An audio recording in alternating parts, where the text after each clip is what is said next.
हमारे के चिथड़ा उड़ाई।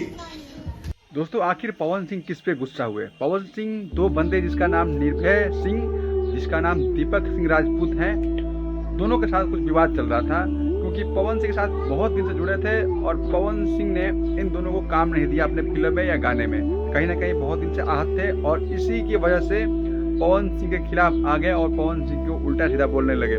लेकिन ये बात सोशल मीडिया पे आके लाइव आके निर्भय सिंह ने मारने वारने को धमकी दिया पवन सिंह को। इसीलिए पवन सिंह ने जवाब देते हुए अपने लखनऊ के इवेंट में दोनों को धमकाया। पवन सिंह ने दोनों को मारने का धमकी दिया। कहीं ना कहीं एक पावर स्टार क्यों बौखला गया? आपा खो बैठा पावर स्टार और इन दोनों को मारने का धमकी दिया है।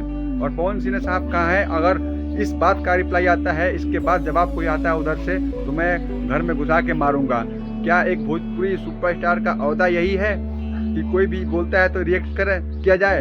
आप लोग कमेंट करके बता सकते हो। धन्यवाद, नमस्कार। आप देख रहे हैं अर्जुन भोजपुरिया 95 को।